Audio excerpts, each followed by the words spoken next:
Don't waste your life, Walter.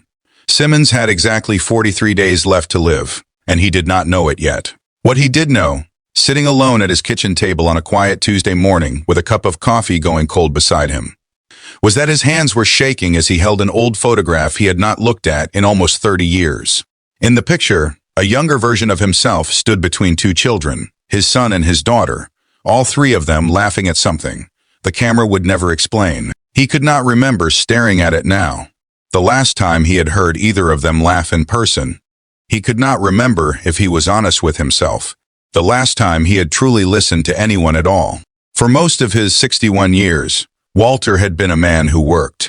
He built a small construction business from nothing, poured concrete with his own hands before he ever hired a single employee, and told himself every missed dinner, every skipped recital, every birthday spent on a job site was a sacrifice being made for his family's future. He believed, the way so many men of his generation believed, that providing was the same thing as being present. He told himself there would be time later, time to slow down, time to make up for what was missing, time to sit on the porch with his children and just talk about nothing important. Later became a word he used so often. It stopped meaning anything. If this story about second chances and the courage to change before it's too late is moving you already, take a moment to like this video, drop a comment below, share it with someone who needs to hear it, and subscribe to Kindness Corner if you believe people deserve the chance to make things right. The photograph in Walter's hands had been taken the summer his daughter Renee turned 9, and his son Marcus turned 12, the last summer, though he did not know it then, before the business truly took off and swallowed him whole. After that summer came years of contracts and crews, and a growing bank account, and somewhere in the growing distance, his children became adults who called on holidays out of obligation, rather than love. Renee lived 4 hours away now with a family of her own, and Marcus had not spoken to him directly in almost 2 years, not since an argument at his mother's funeral that neither of them had ever tried to repair. Walter's wife, Diane, had been the one who kept the family stitched together for 31 years, softening his silences, translating his gruffness into something the children could forgive. When she died, the thread she had been holding simply came undone, and Walter discovered too late that he did not know how to hold it himself. It was his doctor, a soft-spoken woman named Patricia Odom, who changed everything on an ordinary Thursday afternoon. She did not raise her voice or dress up the truth. She simply told him, looking him directly in the eyes the way Diane used to, that the test had come back, that the mass in his lungs was advanced, and that the honest number of good months he likely had left could be counted on 2 hands. Walter drove home that day without remembering a single mile of the road, and it was only when he sat down at his kitchen table, needing something to hold on to, that he pulled the old photograph out of the drawer where it had been buried under insurance papers and old bills. Looking at his children's young faces frozen in a laughter he had let fade, Walter understood with a clarity that frightened him that he had spent his whole life building something he would now have almost no time to enjoy. And worse, that he had let the only things that ever truly mattered slip through his hands while he was busy elsewhere.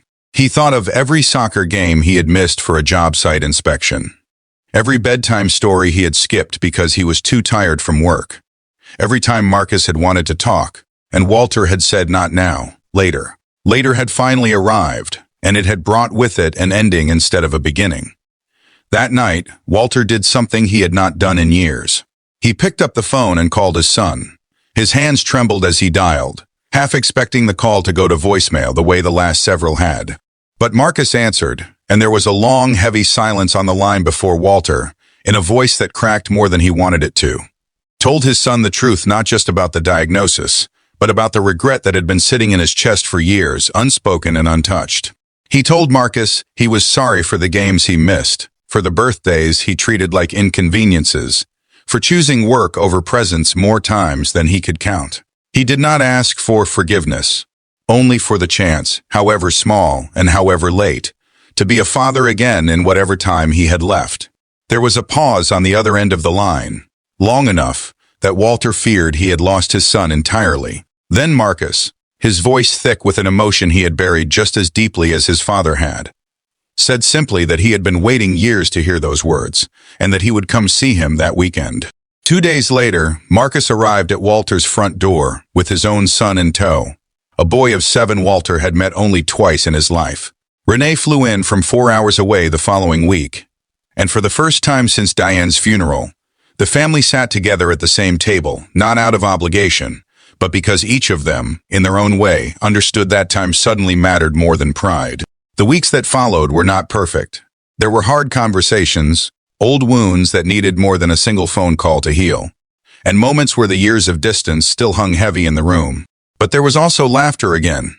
Real laughter, the kind captured in old photographs, as Walter taught his grandson how to fish the way he once meant to teach Marcus, as Renee and her father finally talked honestly about the mother they both missed, as the family relearned how to simply be present with one another, without work or excuses standing in the way. If this story has touched something in you, if it has made you think about the people you love and the time you may be taking for granted, please take a moment to like this video and leave a comment below. It means more than you know. Before we close this chapter, we would love to hear from you. If you have ever had to make things right with someone you love, or if you wish you had more time to say the things left unsaid, share your story in the comments. Your words might be exactly what someone else needs to read today.